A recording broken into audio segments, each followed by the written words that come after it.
ए लड़की, ज्यादा जवान ना चला, फलक से जवान खींचकर बाहर निकाल दूंगा। पर बाबू, मैं पढ़ लिख कर कुछ बनना चाहती हूँ, मेरी पढ़ाई मत रोको।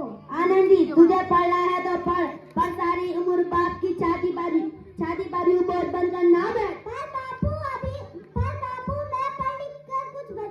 पर बाबू, अभी तो मेरी उम्र पढ़ाई लिखाई करने की है, मैं पढ़ लिख कर डॉक्टर बनना चाहती हूँ। पढ़ाई पढ़ाई पढ़ाई, अब तो तेरी किताबों का काम तमाम करके छोड़ूंगा। नहीं बाबू, मत फाड़ो, मत फाड़ो, मत फाड़ो। ये तुमने क्या किया? तुमने मेरी किताबें नहीं, तुमने मेरी किस्मत फाड़ दी। काफी किताबें सिर्फ छोरों के हाथ में अच्छी लगती है, लड़कियों के हाथ में केवल मेहंदी अच्छी लगती, केवल मेहंदी। पर बापू, मैं लड़की हो तो क्या हो, लड़का और लड़की तो दो आंखों के समान होते हैं।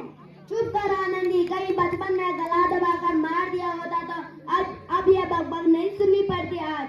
पर बापू, मुझे चूल्हा जलाना अच्छा ना लगे। देख छोरी, जितना जल्दी हो तू चूल्हा जलाना थी, उतना ही अच्छा है तेरे लिए, और तेरा ब्याह तो होगा वो भी कल के कल। हाय अगला जीवन की यही कहानी, हाय अगला जीवन की यही कहानी। आजकल मैं दूध और आंखों में है पानी। मुझे माफ कर दे मेरी बेटी, तेरे बाबू का दूसरे आगे मेरे एक न चलेगी बेटी, मुझे माफ कर दे।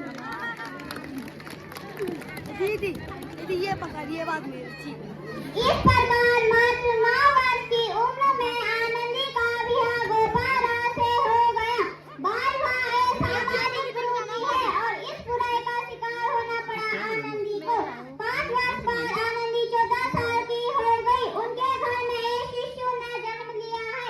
आगे देखिए क्या होता है।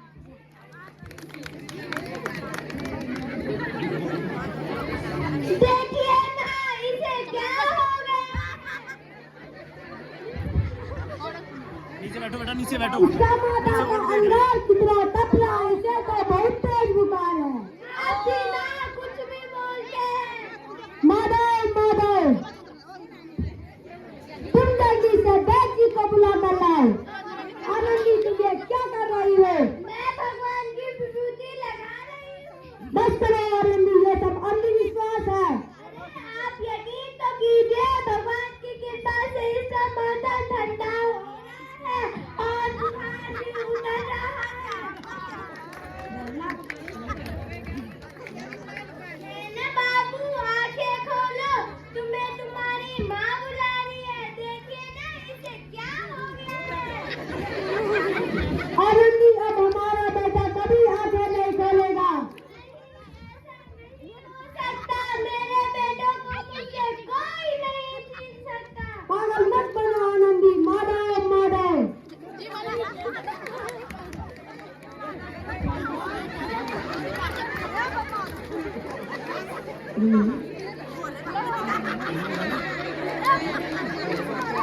पागल मत बनो आनंदी।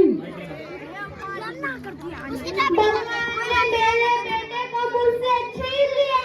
भगवान ने नहीं, तुम्हारी अशिक्षा और अंधविश्वास में तुमसे तुम्हारा बच्चा छीना है। अगर तुम पढ़ी लिखी होती तो आज हमारा शिशु जीवित होता। तो अनपढ़ थी आनंदी, अनपढ़। अनपढ़ नहीं रहूंगी मैं अनपढ़, मैं पढ़ूंगी ताकि कल किसी और अतिथि को इलाज का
बचूंगा। ऐसा मत बोलो, शहर के सिटी हॉस्पिटल में अमेरिका से डिग्री लेकर कोई बड़ा डॉक्टर आया है, एक बार वहाँ चलकर दिखा लेते हैं। हाँ हाँ सही बोले भैया, कम से कम दिल को तसल्ली तो मिल जाएगी। हाँ हाँ चलो चलो जल्दी हॉस्पिटल चलते हैं।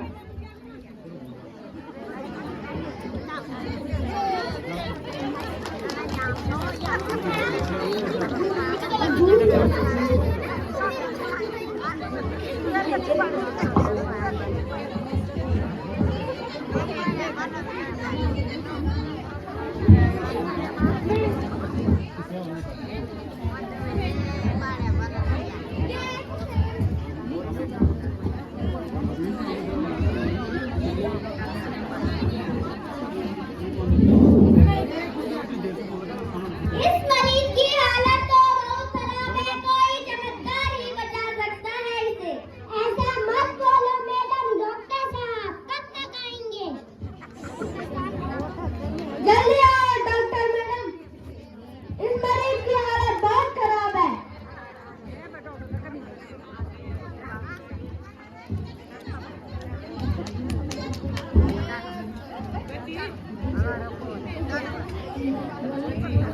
मौत के मुंह से बचाया है डॉक्टर मैडम ने आपको, नया जीवन दान दिया है आपको। मुझे डॉक्टर साहब से मिलना है। डॉक्टर साहब नहीं बोलो, डॉक्टर मैडम बोलो, डॉक्टर मैडम। हिलो आ गई डॉक्टर मैडम, मिल लो उनसे।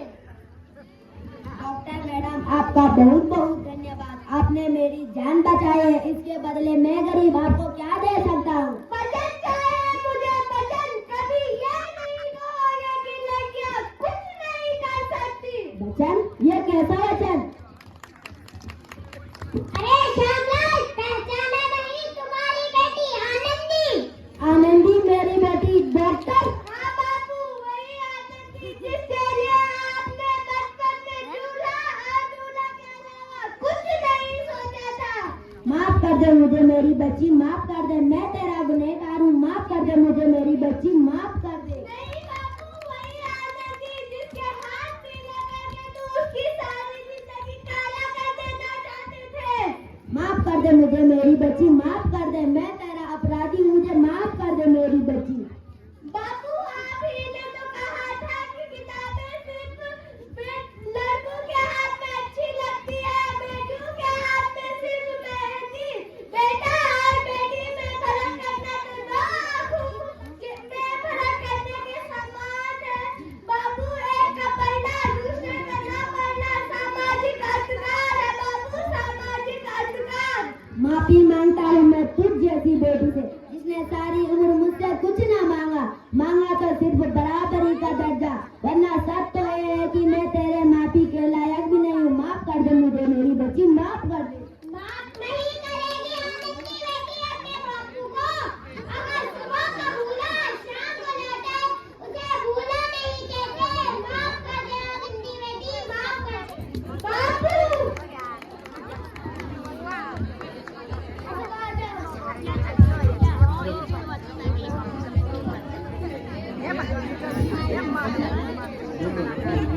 बोल